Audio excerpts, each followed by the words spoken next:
Hey guys, Joel here with Backwoods Brothers. I'm with my man Tony, and it is so great to be back. We had a few technical difficulties right off the bat, and yeah. all I have to say is I miss you, man. Yeah. It was so good to have Tommy Walker here. Yes. But to have my broski back in the seat with me, COVID stricken, whatever stricken, it's great to have you back. As a matter of fact, I decided that I was going to bring you something different. Oh. You've had COVID. You've been sleeping a lot, probably, right? A lot. And so you probably need a coffee to wake you up. Yes. You got a microwave because real Backwoods Brothers don't drink cold coffee. Oh! I mean, I guess Metro Backwoods over here might.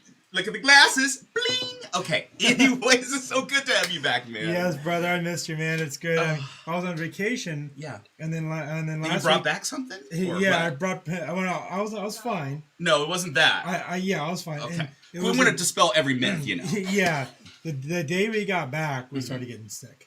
Wow. And then we got a home COVID test and found out we had COVID the next day. Then we ended up going to the hospital later. Yeah. We're gonna spend some time talking about that. Yeah, we have a lot to talk about the COVID and the COVID care health system. Yeah. And the whole stuff. That's what we're talking today because that system is fucked up from the ground up, and you won't believe the things that we had to go through just to get my wife care. So that is a real thing, and I'm laughing, but you're gonna hear some real talk today. Real talk. Not that you don't hear it every time you tune in to us.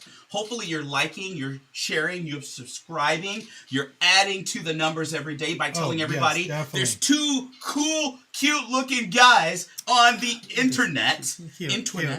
Cute, right here. That we talk real talk. So nationwide, real talk. Yeah, we actually have people watching from. We've seen people come from New York, Texas, Louisiana, and a bunch of the middle states as well. Texas. I think I counted like 12, 15 states now we actually have. Now, it's not a ton in there, but they are growing little by little. Yeah. Speaking of states, can you give us a little bit of update on the red wave? Oh, yeah. Do you mean where Virginia just went red? Yeah. So we had a Republican governor, a Republican assistant governor, and a Republican DA just won, and I believe I saw a couple of House seats were also won in Virginia, swinging it to a red state. But you know what? We really are not sure about that because all the counts are not in of dead people.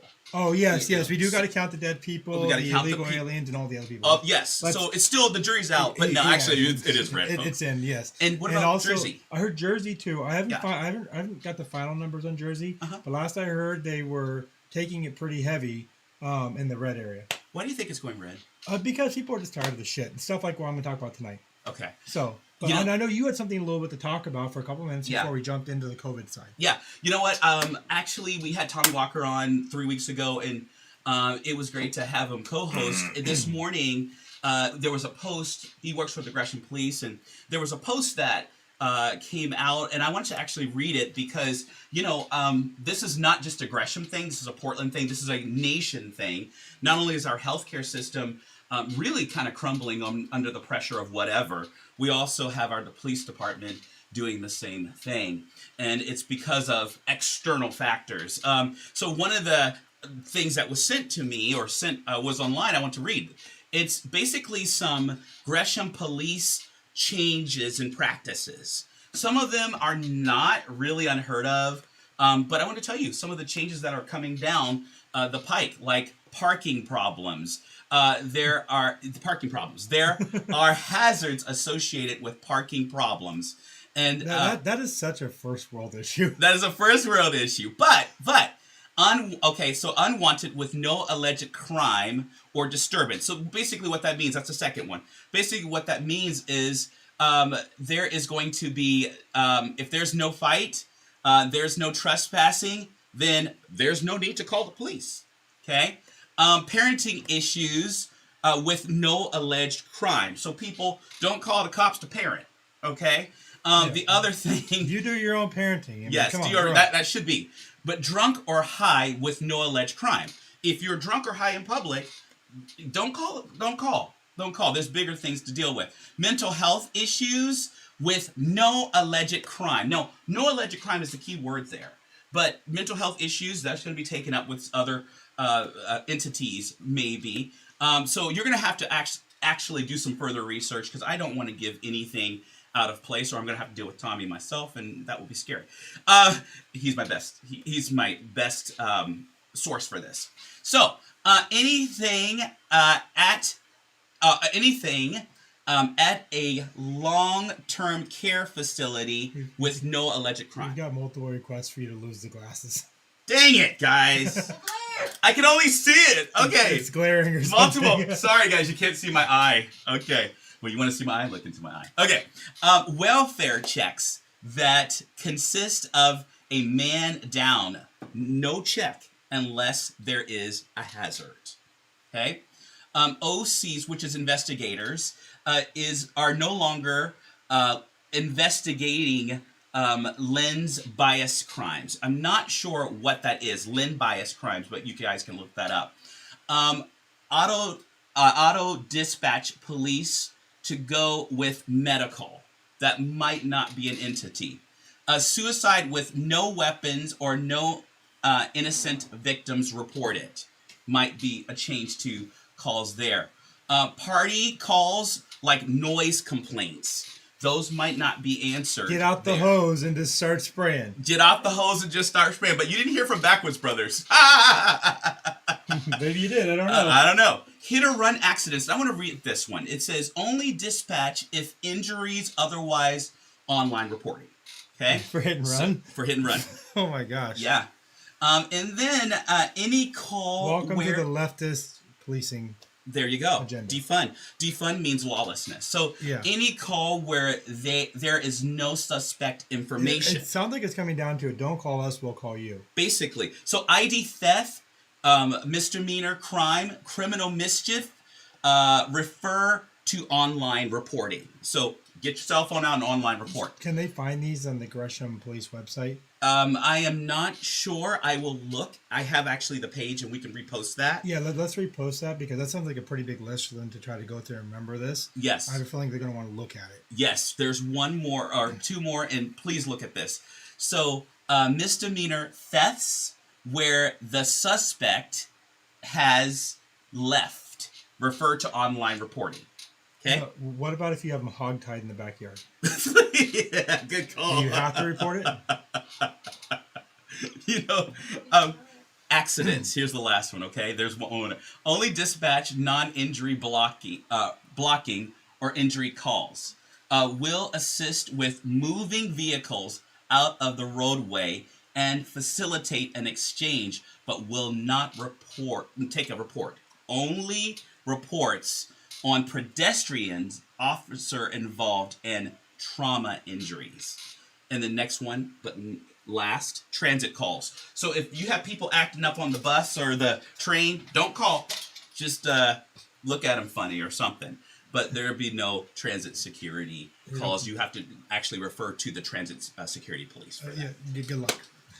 So those are just our changes coming down the pike, and that's what happens when morale's down. There's a shortage of police officers that have really spent their lives wanting to protect and preserve life. Now they're being told to stand down, and you lose morale. And so therefore you lose people because of that. Mm-hmm. And there's a lot of other states that are offering big incentives for police officers to join them. Yeah, so anywhere other than Oregon.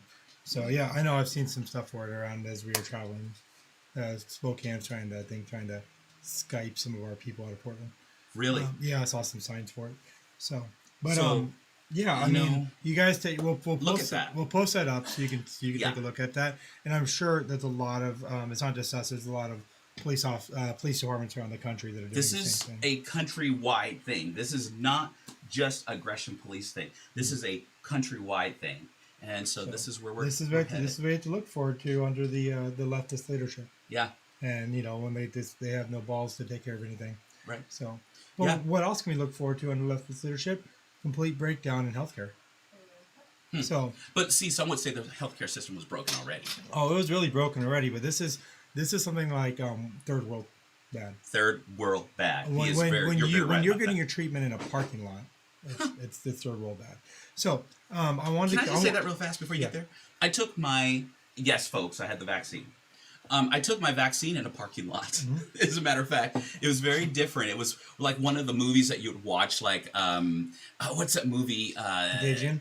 Huh? Contagion. Contagion. Yeah, Contagion. I cannot watch that, Joel, because it's like too real life right now. I'm looking for zombies. You know what? You should also be looking. Insidious. There's a movie. Insidious. It's a TV show called Last Ship.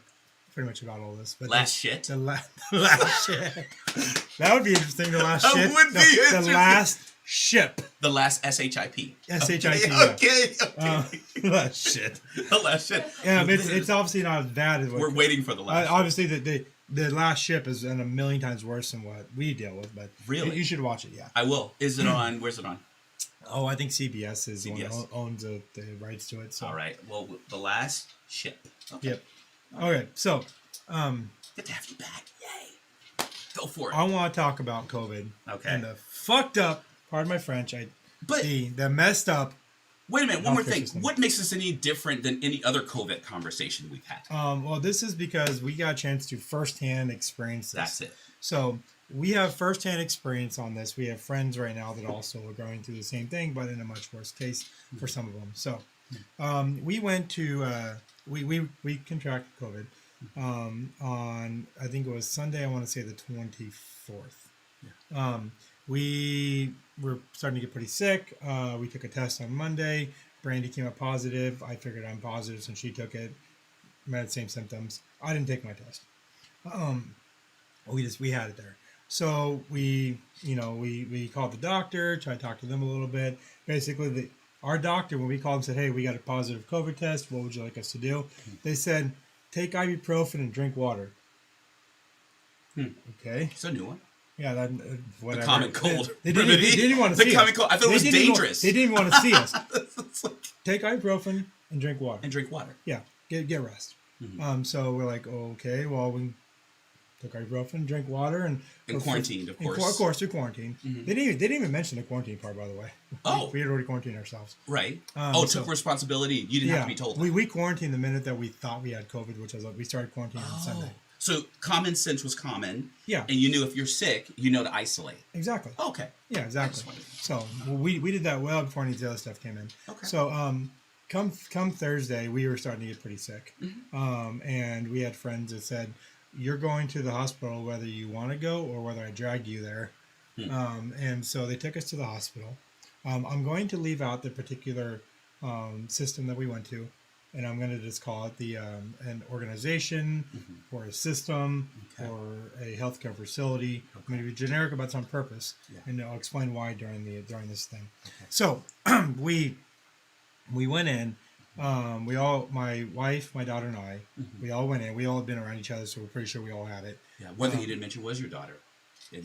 My daughter was there along with us. It's my wife, my daughter, and I. So we went in. We were sitting in there. We were pretty weak and tired at this time. So we sat. We waited. We got checked in. Took a little while.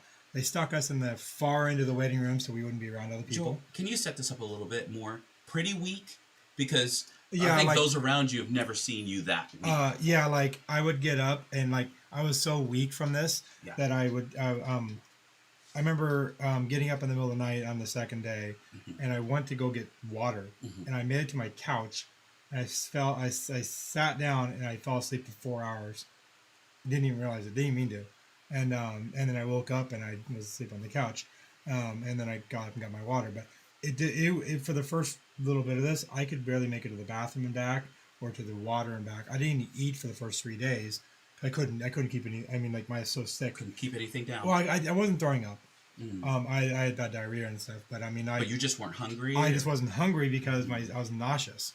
Did you lose your taste at all? Yep, I lost my taste. So I couldn't even smell Vicks. I had Vicks in my nose. I couldn't smell it. That was pretty bad. Strong. Yeah. So it took a while to nurse that back, and I'll kind of get to that in a minute. I want to focus on we're focusing on not what my issues were specifically, but mainly about the healthcare piece here. And because it sets the stage for a loved one for you. Exactly, and amongst others too. So we went to this healthcare system, and we checked in, and we waited a little bit, and they finally brought us back in. They took my temperature first and my vitals. Found out I had a fever, so they gave me some Tylenol right there on the spot. First treatment I got from the healthcare system. Here's some Tylenol to break your fever. Cool, Tylenol. Sweet. Okay. Because their first tell was not enough. Yeah. Anyways, but so we went in, and my wife was in the room, so we swapped out once he took my vitals, and they also took my COVID test, which they weren't going to shove that thing up my nose, so I did it myself. So we got through that, and they put that in, and then they did my wife's vitals, and then swapped my daughter out, and we were just about done with that when they decided to come take us back to the room. Weighed my daughter, took us back, and put us all in the exact same room. I sat in the chair. My wife was up on the bed because she isn't doing well either. She presents herself better because she's been sick for so long. My wife has lupus and fibromyalgia. For those who don't know, they'll watch the show. So she has an autoimmune disease. It's a serious issue for her to get COVID. I put her on the bed. They're hanging out. They came in. They talked to us, asked the same question probably 30 times. I mean, every time we saw somebody, exact same question. When did you get it? How are you feeling? What symptoms do you have? Et cetera, et cetera, et cetera. It's like they don't look at their own notes. So we went through, we answered the questions again and again and again. And then they finally took my daughter's COVID test, but she wasn't showing any symptoms at all at this point. We just wanted her tested to see if she even had it. So at this point, she was really hungry. She was fidgety and stuff. So the person that gave us the ride out there, we had my daughter go out and hang out with them out there, and we said, you guys can just, if she has no symptoms, she's fine, just discharge her. And they didn't do anything except for just take the COVID test. No big deal. So because she didn't have, she didn't have the symptoms. She had the diagnosis. At the time, though, they gave me something, so my fever was starting to break, so I was starting to sweat real bad. So the PA looked at me and goes, "Man, you don't look good. I want to give you," told me, "I want to give you a chest X-ray. I want to take some blood. I want to take an EKG." And my wife was looking fine because she didn't have a fever at the time, so they sat her to the side and stuck me on the bed. And they were running through the tests and everything. They brought during that time though, they brought my wife and daughter. No, I'm sorry. When I walked my daughter out to drop her off, during that time is when they brought the paperwork back for my wife and daughter, and they are discharging both of them. They hadn't even done anything to my wife. I mean, other than listen to her lungs for like maybe about 30 seconds, didn't do anything else for her. Didn't even prescribe her something. So they had given her the paperwork, and then I had swapped out and was getting my test at that point. And she's reading through the paperwork. She goes, "It says in here that they treated us with an inhaler on both my daughter and her. They didn't do any treatments for her, but they put in there that they were you were treated with an inhaler today. You were treated with an inhaler for both my wife and daughter." We're like, "Oh, hell no.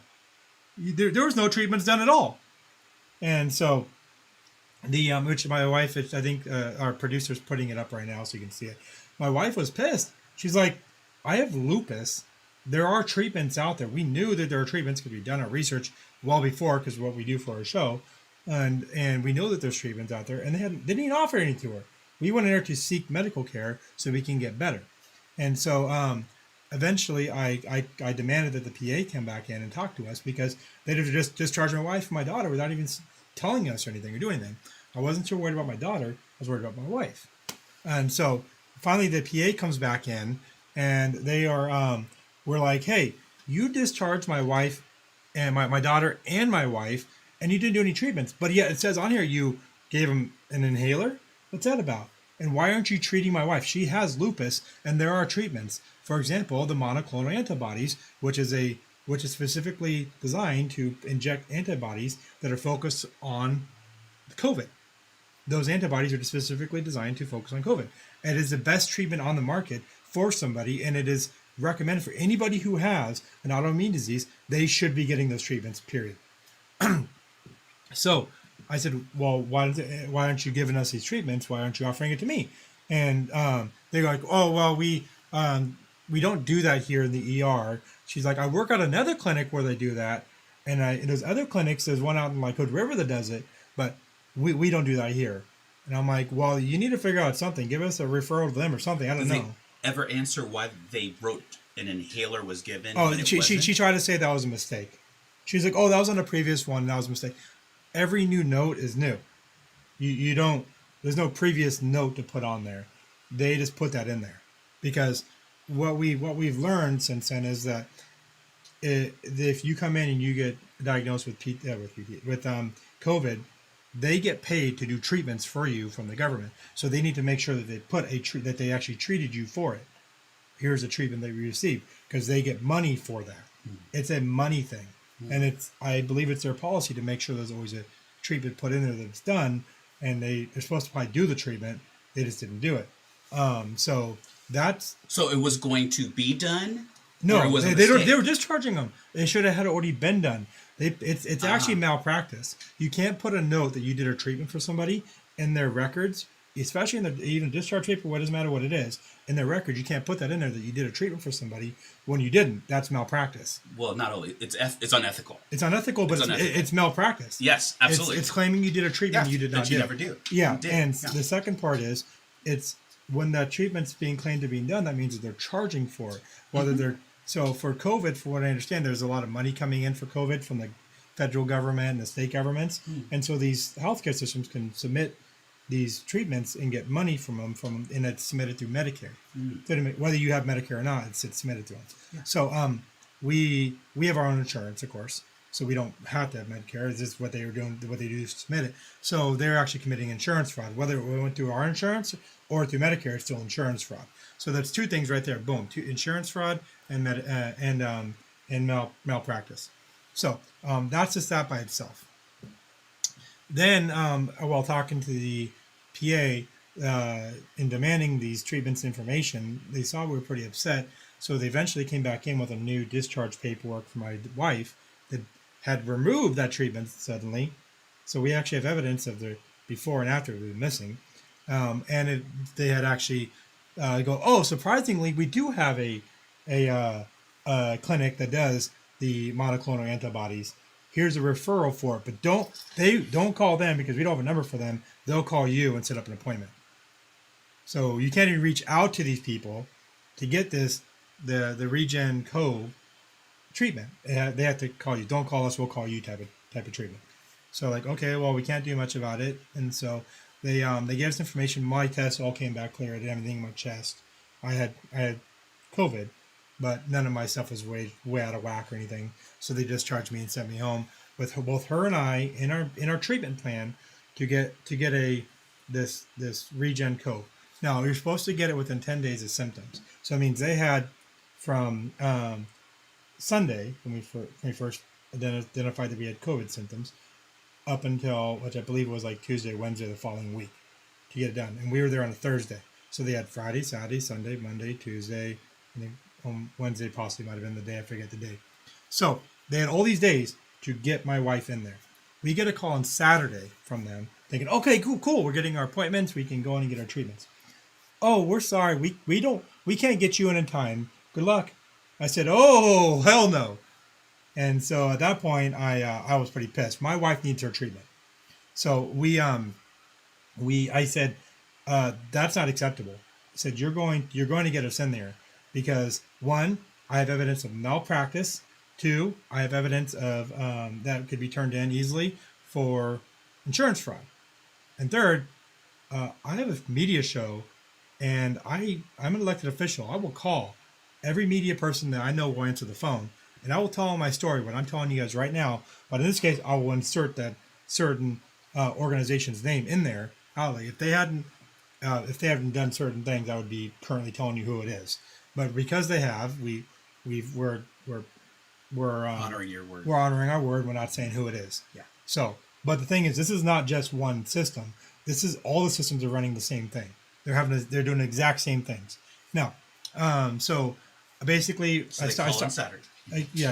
She said she had to talk to her supervisor. I get a call back from her supervisor later on that day.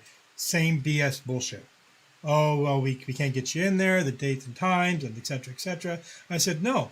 Here, and I went through the spiel again. To which you told that, yeah. I said, this is what I'm going to do if you don't get this fixed now.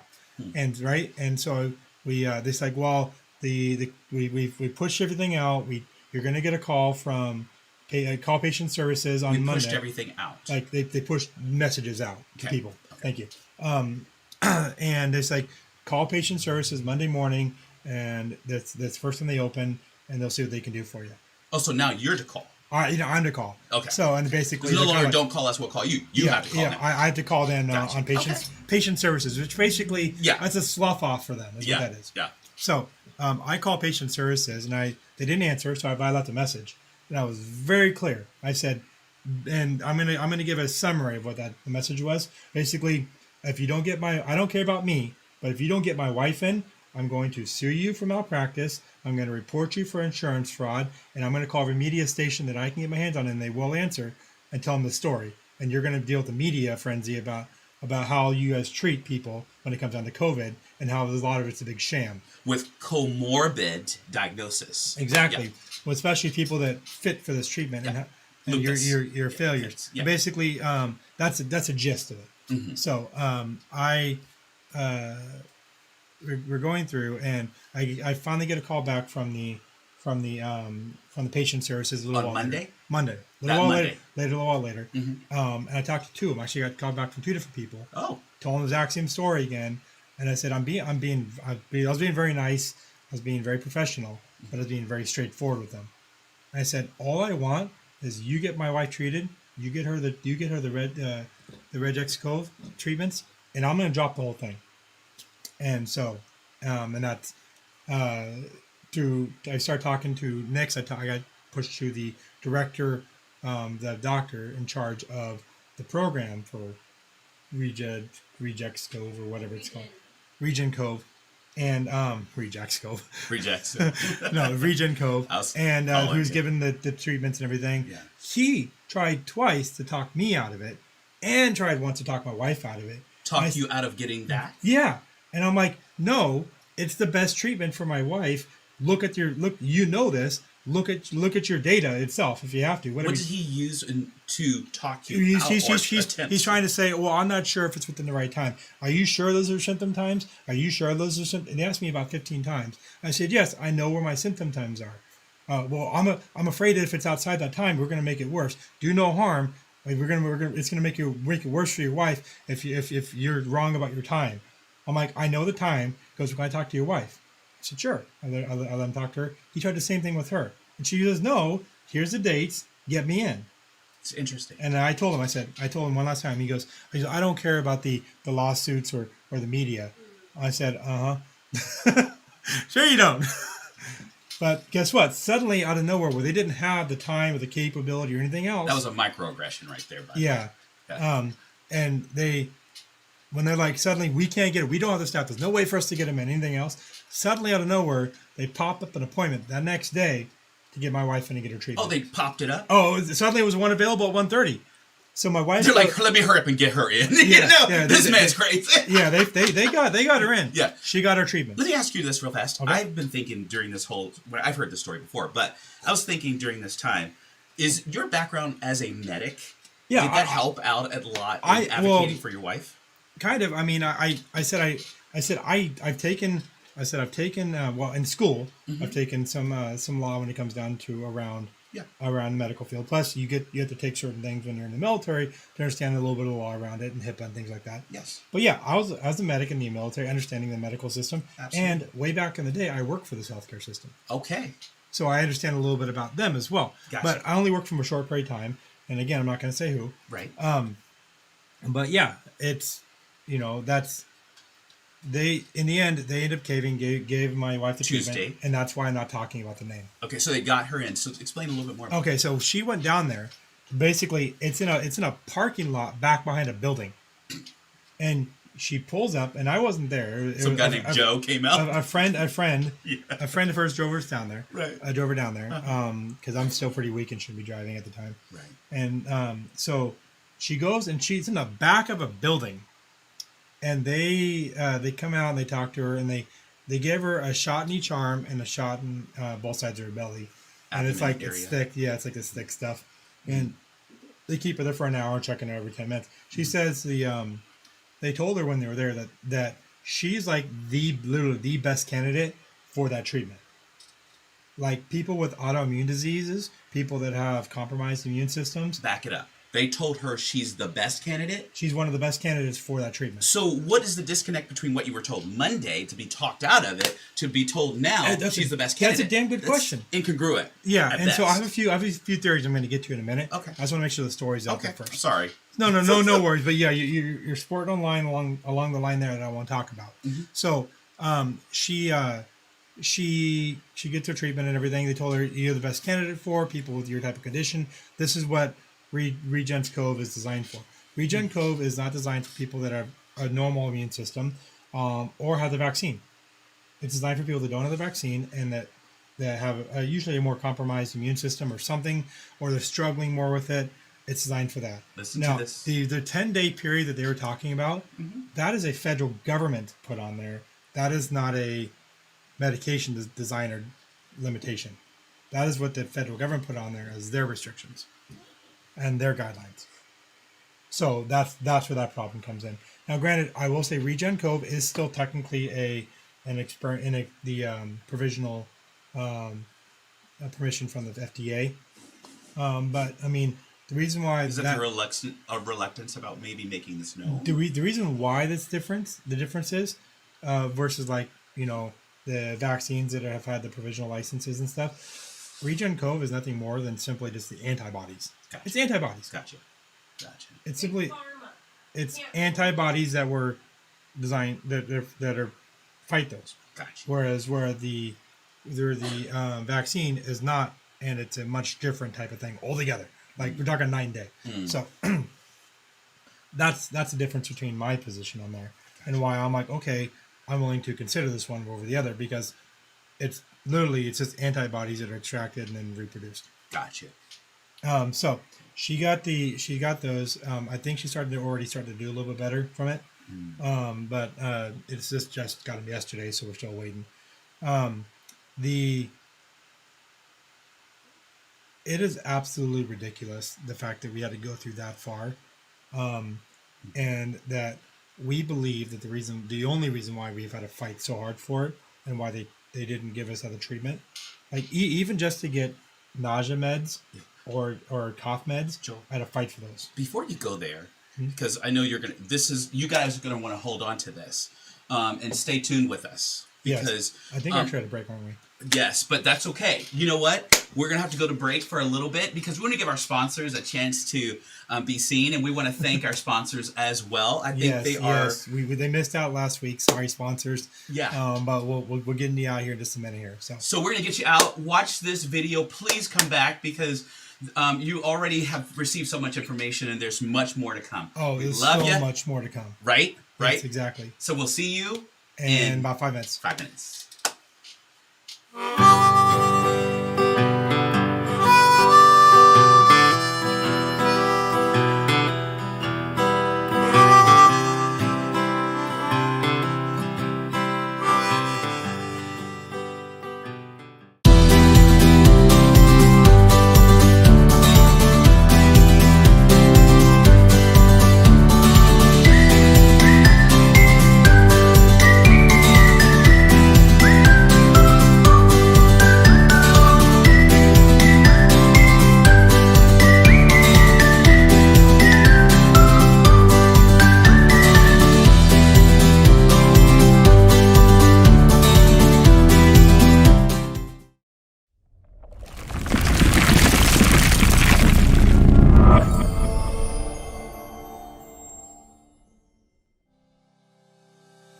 Hi everybody, I'm Brandy with Backwoods Wives, and this is the Backwoods Minute. The moments you think you can't are opportunities to prove that you can. When you see something that's in your way that's telling you can't do it, look for a way that you can do it.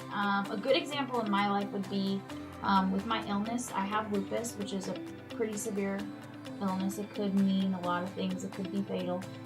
I've been told my whole life I can't do things. When I was a kid, they told me I would never make it to my teenage years. Once I made it to my teenage years, they told me I wouldn't make it out of my teenage years without being in a wheelchair permanently. As an adult, I was told that I'm lucky to be alive, I'm lucky to be walking. I'm still walking with a cane, but I'm still walking. I found ways to show the world that even though you're telling me I can't do this, I'm going to show you that I can. A lot of people would say that somebody in my position and my condition wouldn't be able to do work, which I don't work in a job that pays me, but I am a president of a nonprofit organization. I work every day. I've found ways to take what I'm told I can't do and turn it into I'm going to show you that I can. And I think that's something super cool that I've been able to do because I had the right support system in my life. I have God as my foundation, who's always been there to be my cheerleader, basically. And I found the right people to surround myself with, people that will support me in everything I do. They cheer me on, and they don't wrap my life in negative. They wrap my life in positive. And the more positivity you have around you, the more love you have around you, the more you can do. If you think of your world as a big obstacle, then it's going to be a big obstacle. If you think of your world as open doors, then there will be open doors. It's all about what you perceive it as and what you're going to look at it as. And that's, I think, the most important thing is that you can change your world with your perception of it. You can change how you react to things. And that's that. Thanks for taking a minute. We'll see you next time.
We are talking about COVID, but we have a personal story that we're sharing. So I'm glad you're joining us. If you're joining us, actually on break, and we want to thank Whitney Signs as well as Hitchin Post Pizza for sponsoring us. We love you guys, local businesses. You want to check them out. Dude, go down there.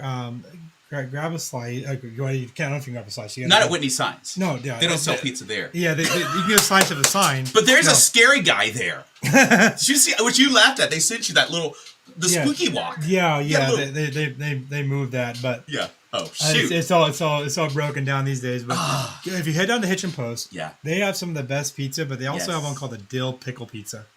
I haven't tried it myself. I'm too scared to try it, but I want to try it one of these days, and it looks really good. Anything that restaurant makes is great. You're going to have to convince me on the dill pickle thing, but I think they're good. Well, I'll give it a shot. And Whitney Signs. They make awesome. They made my own personal sign, but I mean, they actually helped us to put this right here. Yes! It was printed by Whitney Signs. Here.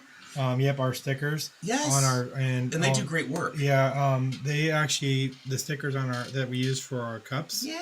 That you can order on our website. Yep. They're good. They're well priced and good service. Exactly, excellent service, stuff. And they have a mobile unit. They'll come right to you. I think you saw it in the commercial. I've actually experienced it. They have a mobile unit that comes right to you and does that business right on site. Yep. Definitely. Quality work. Exactly. Quality people. So let's get back into it. I want to hit a few questions that some viewers have put in. Okay. I'm kind of reading through them here real quick. Let's see. It's scary. You can trust them to. It's scary. You can't trust them to treat you. I'm going and trusting them to treat me the best they can. It is scary because you don't know. I mean, you hope that the people that are on the front line don't let the bureaucracy and politics get involved in it. But I think that's very much what caused our us to be treated the way we were. It was a bureaucratical and political bullshit. Right. And by the way, we don't want you to go out and not mistrust your hospitals. Yes, we're not trying to say that. Promoting that. But this picture is a lot bigger than what you see. That's what we're exactly. And the thing is that we want to make sure people understand is there is a bigger picture, and they're playing with people's lives in the process for their bureaucratical, political, and I believe it's a very heavy piece of it is a financial piece of it. Financial. Because they make a shit ton of money off all of this. The money. And as I got a chance to see that from the inside a little bit, I got a chance to see what they do by, like I said, putting false treatments on there. Why else would you put a false treatment on a discharge paperwork other than something you can bill for later? I don't want to put all my stuff out there, but I happen to deal daily in billing in the medical field. And if I put down a diagnosis that's not someone's diagnosis, somebody asked an important question on your own. That's pretty bad. Yeah. Yeah. It says, what does this make you feel about the vaccine? Trust it less? ? So my thing with the vaccine is, the vaccine does have the capability for the people who are perfectly healthy, okay, who don't have any other issues, who aren't worried about the side effects. And yes, there are serious side effects, and it has killed some people. You've experienced some side effects yourself. With that, if you're not worried about the side effects and you're more worried about COVID, the vaccine fits for you. But if you're worried about the side effects, the vaccine doesn't fit, I don't think. If you have an autoimmune disease and your doctor's telling you not to get it, I don't think it fits for you.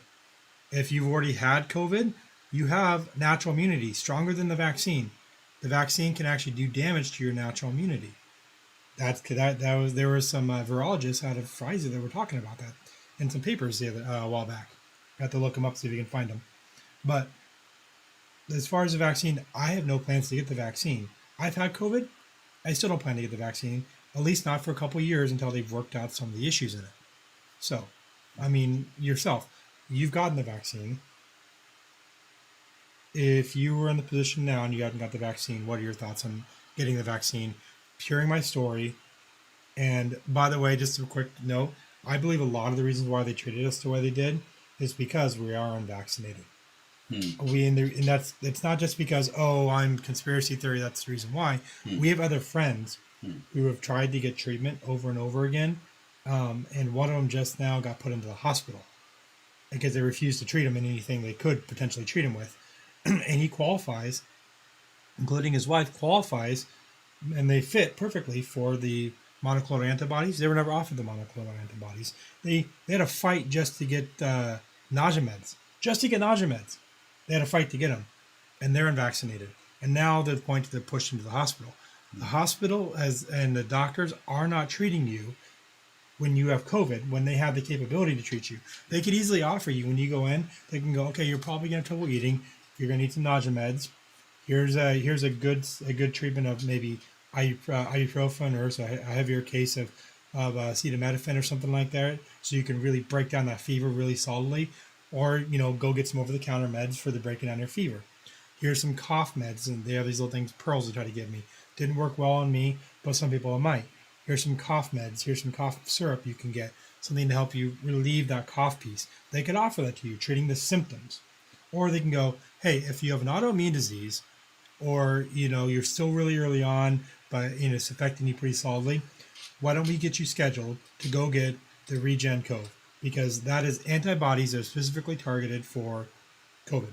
Joel, state that question again. What was that question again? The question that I asked you specifically, if you had not gotten the vaccine, would you get it at this point? Based upon everything you've heard.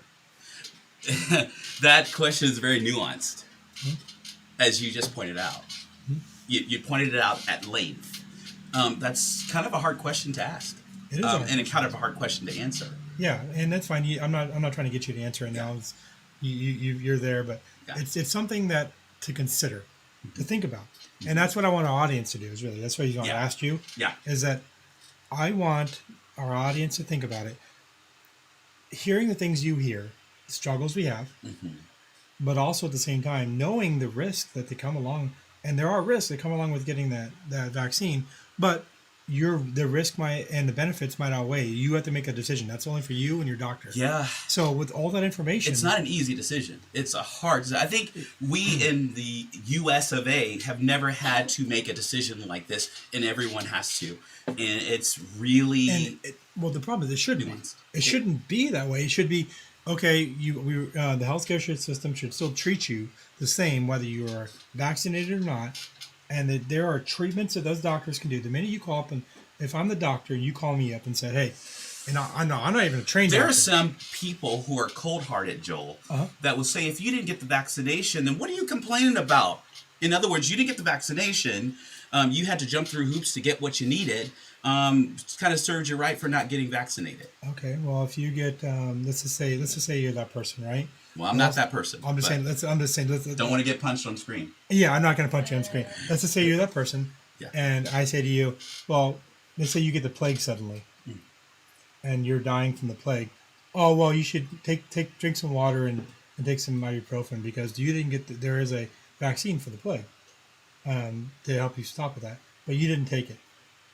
So good luck to you. Well, you can't punish somebody because they make a medical decision not to get something. Now you're adding. So let me go back to that. Now let's add your loved one in there, your wife.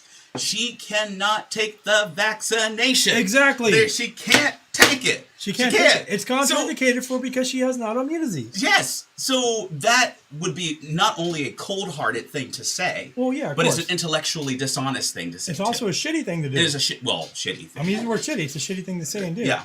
But the point is, the intellectually part of it is, you can't in a healthcare system. You can't punish somebody for those type of choices. Mm-hmm. Okay, because they choose not to do something.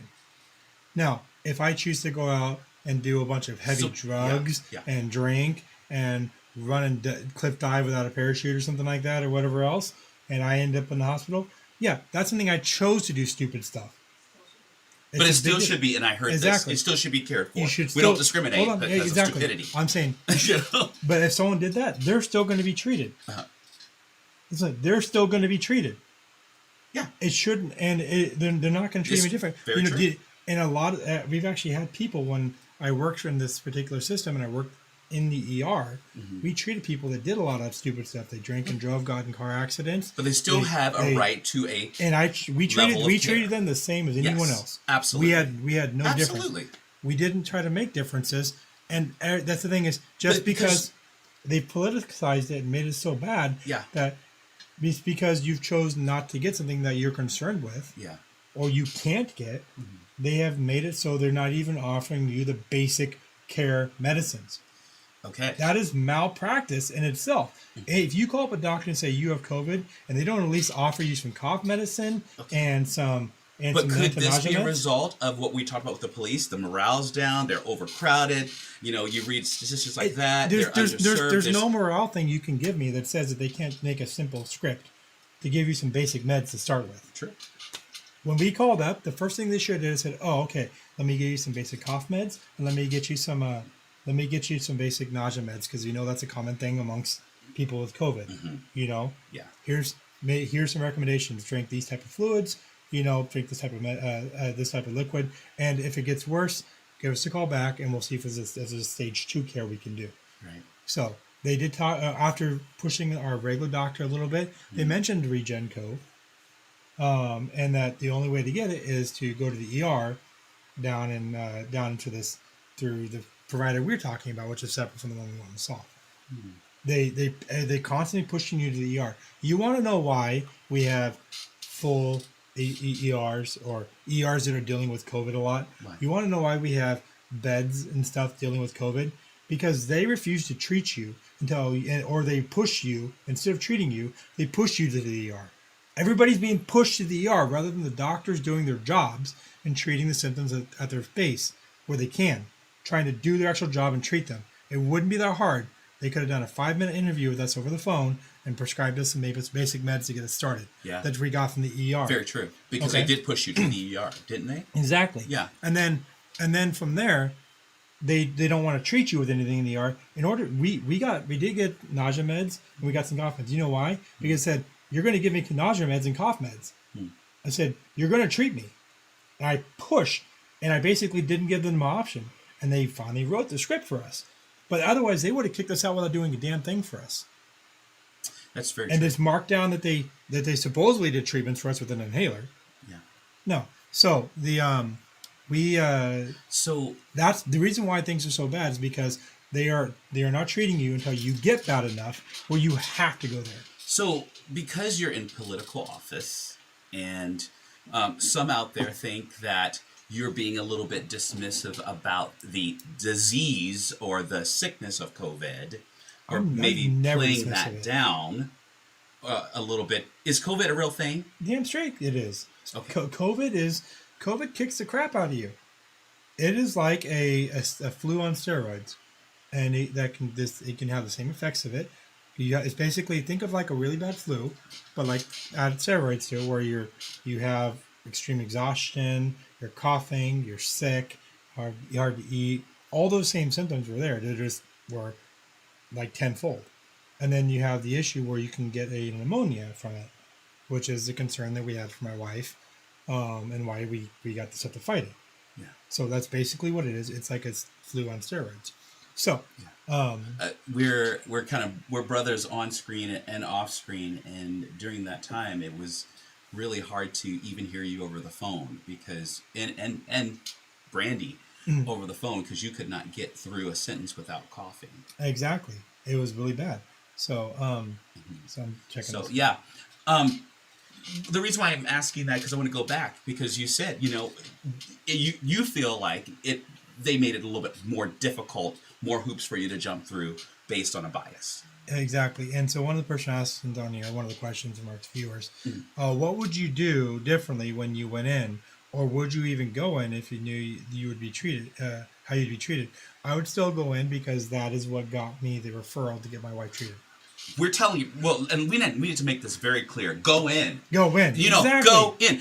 And I'm going to say this. When friends called you or family or whoever they were called you and said, you need to go in, they were just as scared for you, and they had their thoughts about it too. Exactly. But they were like, you need to go in. Go in. I'm not saying don't go in. I don't want to be very clear. I'm not telling people not to go in. Yeah.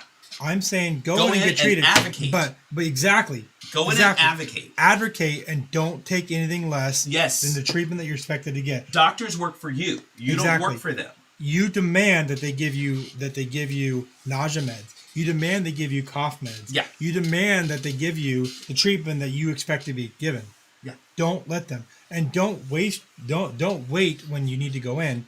Go in and get it done early. Right, as you can see, that there's certain treatment timelines that they're trying to stop treating you because the federal government gave them that out. Go in right away. Get your stuff. If you can't get your primary care doctor to do it, then go into the ER. Screw the numbers. I don't really care about that. They're doing it to themselves. And if you have an autoimmune disease and you're going in and you're sick, make sure to advocate like Joel had to for his wife. You have to advocate for yourself. You can't take no for an answer. You can't take no. Demand that they give it to you. Yes. And if they refuse to do it, whip out your cell phone. Hey.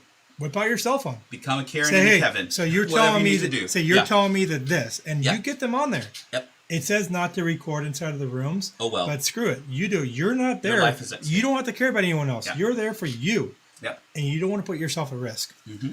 Get the care and demand it that you get that care. How much whether you're vaccinated or not. How much frustration was it for you to just do this? I was frustrated. You were sick on top of this. Well, yeah, but I was sick, but it shouldn't have taken like 10 to 12 phone calls and threats to get my wife to get the treatment that she was actually in her care plan. It was in her care plan. That changed. That morphed. That changed. And they never technically changed. The inhaler fiasco. Yeah. Well, I'm saying her care plan that they put in there. Oh, that's true. That never changed. As far as her getting that treatment? That never changed. Yeah, that never changed. They said that she was outside the scope of it. They're trying to find a way not to treat her. Yeah. And so, that's the biggest issue. Our system is broken, not because they're actually being overwhelmed the way that they think they are. It's because they're doing it to themselves. They're refusing to treat until you have to go there. And then when you get there, they don't want to treat you until you're so bad they have to admit you. They have ways to treat you. They're just not doing it. As simple as it is. I don't have any pity on our healthcare system at this time. Now that I know what's going on and I've seen it, and I've seen the fight they put up against it, I don't have care. Now, the people that are not being bureaucratic and they're just trying to treat and they're getting crushed under the bureaucracy because now those people I feel sorry for. Yes, the frontline workers who have nothing to do with the bureaucracy and they're following the policies that are put down from the higher ups. That's where that's a lot of what it is. Let's break it down. Policy. There's some people. This is only they have to eat, just like anybody else. Exactly. So they, we don't really. Yeah, I'm glad you put that disclaimer. I want to be very clear. Yeah, there are people. Not everybody's involved in this kind of conspiracy, top to bottom. Yeah, there are people out there that have malintent, but most of the people out there are following the procedures and policies that are put ahead of them, and they're being crushed under the people being shoved to the ER, even down to sometimes compromising. And it's a failure. It's a failure at the primary care level. Yeah. It is a failure at the primary care level to do the actual treatments to get these people treated to the point where they don't need to go to the ER. Okay. They could solve a lot of that by simply giving them the treatments ahead of time, treating the symptoms. But there shouldn't have to be a fight for it. I mean, honestly, I think the vaccinated, unvaccinated box should be taken completely out of the case. They shouldn't know if you're vaccinated or not. It shouldn't matter. I actually agree with you on that one. And I was vaccinated. That has become more of an issue than race. And I've always just said, whoa. Say that again? That has become more of an issue than race. I think so. Vaccinated versus in the healthcare system. You know why? Because we're talking about the human race. Exactly. So it's a bigger issue. Exactly. I mean, people freak out about race, but they're not seeing that there's the same type of I'm going to use the word racism here, but because of lack of a better word, but it's discrimination. Biasness, discrimination. Yeah, and understand there's the same type of approach that is happening versus vaccinated versus unvaccinated and how you're treated in the healthcare system. And there's no reason at all why this should ever happen. Just today, by the way, yesterday, you guys heard about Pfizer introducing a shot for the 4-year-olds to the 11-year-olds. There is no way in hell my daughter will ever get that. Even after having you go through what you went through. Exactly. I know enough about it that I myself, this is my choice. Everybody needs to make their own choice and talk to their own doctors. I don't trust it enough in knowing about, she's had COVID. She has autoimmunity. She has a natural immunity now for quite a while. We caught it originally COVID, back in the beginning of January 2020. Yeah. My family had COVID. You were... and we haven't caught it until just now again. Yeah, I'm going to stay in my lane. You're a medic, so you know more about an immune system and a child's immune system, but kids eat dirt. So, I drank out of the hose when I was a kid, Yeah. And she has COVID now, and she's fine. She has COVID and had no symptoms. My daughter's 11 years old. She may have got a cough once. Yeah, my daughter's on the other end of that Pfizer. So my daughter's 11 years old.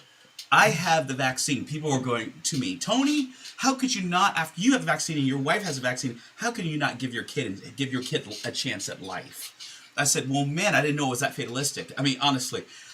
Because this is the issue. This is the issue. I am her parent. I don't know enough. I knew what my wife went through. I knew what I went through. I cried when she got her tonsils taken out. That's when I cried. I cried because I saw my daughter lifeless on the bed. I've never seen her that way before. I'm sorry if it's my fear. I'll call it my fear. But my daughter is not going to get that vaccine until it's been tested and retested. Exactly. It's just not going to happen. Exactly. Will I get the vaccine? Maybe one day when it's had a lot more time behind it.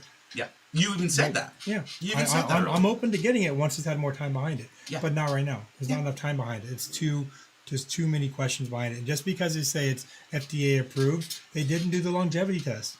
Brother, real fast. I had a friend who bought an iPhone 12 right away. And I had a friend who didn't buy an iPhone 12 because he wanted to see them get all the glitches out before he bought an iPhone 12. If we can do that with an iPhone, we best do that with our health. Exactly. Much more important than a damn iPhone. Damn iPhone. And iPhones are good.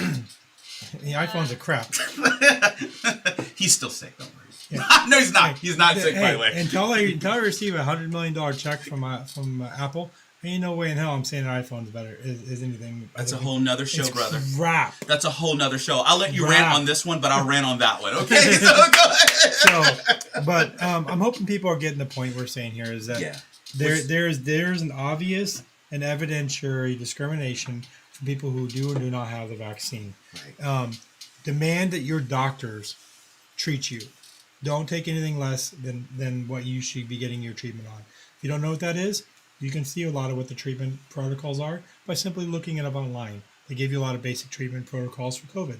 Demand your doctors do those minimal things. One more thing, I have to say, I don't like the fact that you as the husband, not that a woman can't speak for herself, but I don't like as you as the husband said, hey, I want my wife to get this treatment, and the doctor had a concern about her getting that treatment, said, let me speak to her, and tried the same thing with her. Yeah, and I get that the doctor I get that too. The doctor speaking to the patient, They have to. But at the same time. But I don't know if HIPAA necessarily applies in this area. Yeah, in this case here, this was just him trying to talk her out of it.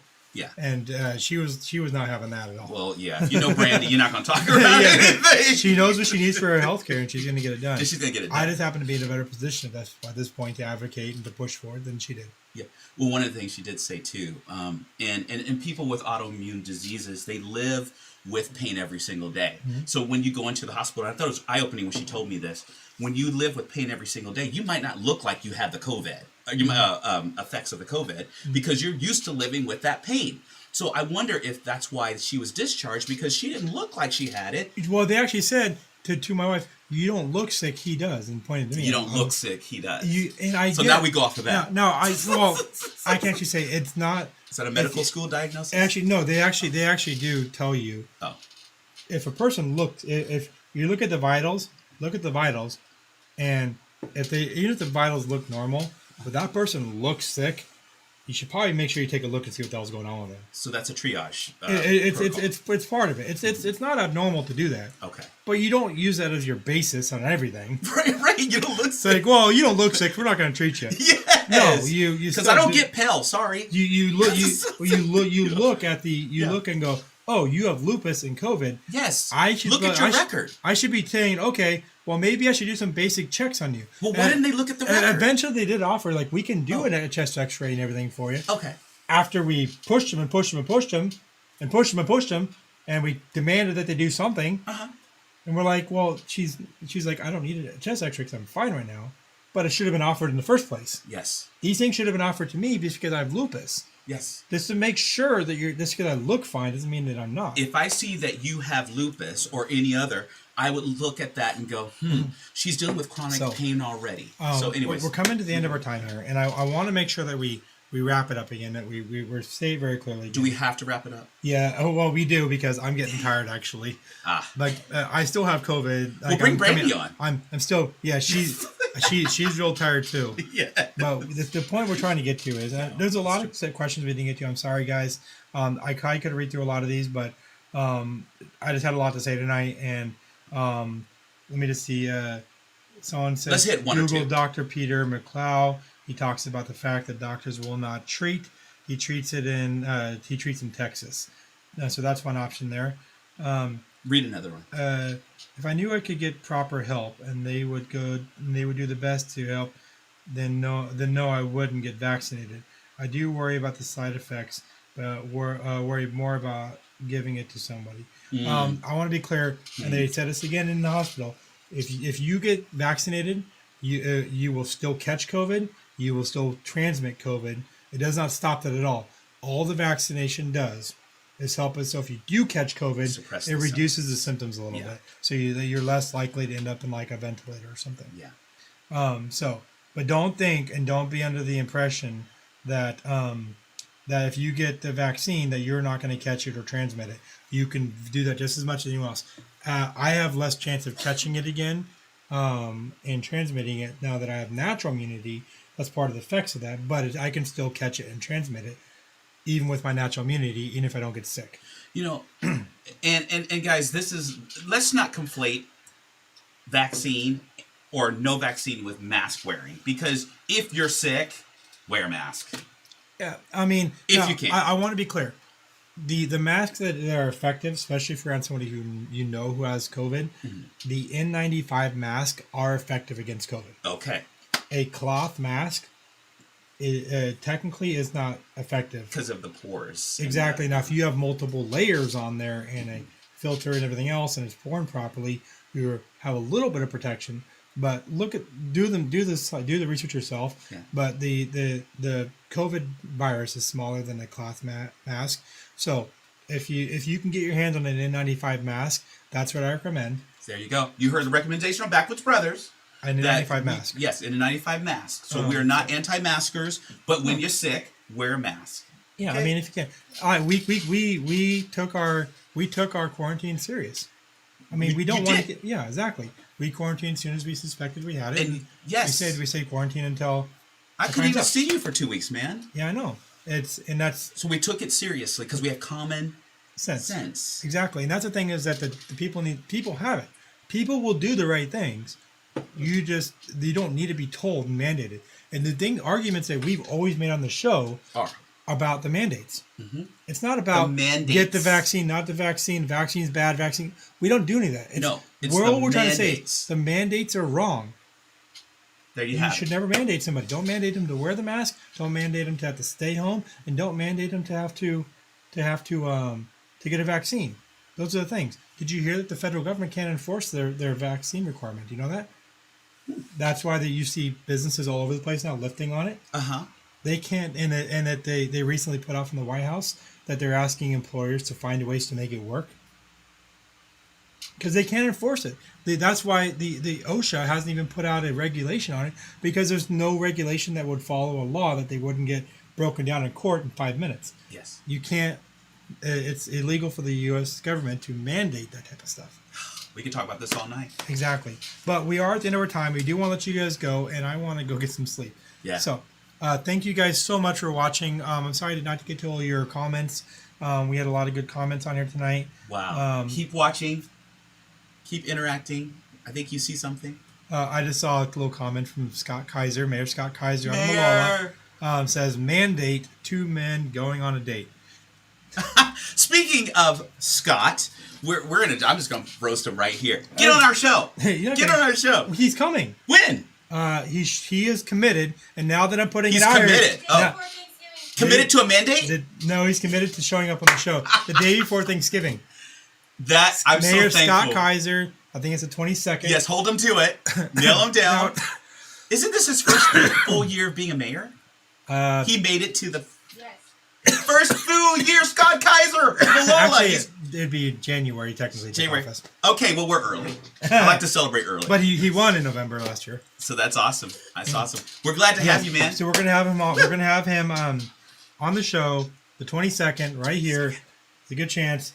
We're looking forward to seeing you, man. And yes, we're locking you in. It's gonna be a great one. And you've committed. Now it's publicly out there. Yeah. You have to be here. Yeah. So you're mandated to be here. And he says, I will be there. He's committed, and I just see it pop up in our comments. He says, I will be there. Awesome. Nice. Okay. Well, guys, thank you so much for joining us tonight, and we really appreciate everything. Don't forget to like, share, and subscribe. Tell your friends. He doesn't have COVID, guys. I do have COVID. Well, you're done with COVID. So anyways, yes. I'm getting over COVID. So we're so glad that you have joined us. And we will see you next week. Next week, 7 p.m. See you here. Please take a minute. Check out our merch. The link's right there above us. Mm-hmm. Take a second. Check out the merch. Support the show. Share with your friends. Like, share, subscribe. Yes. We also have YouTube. You can swing out there. Take a minute to watch the show on there.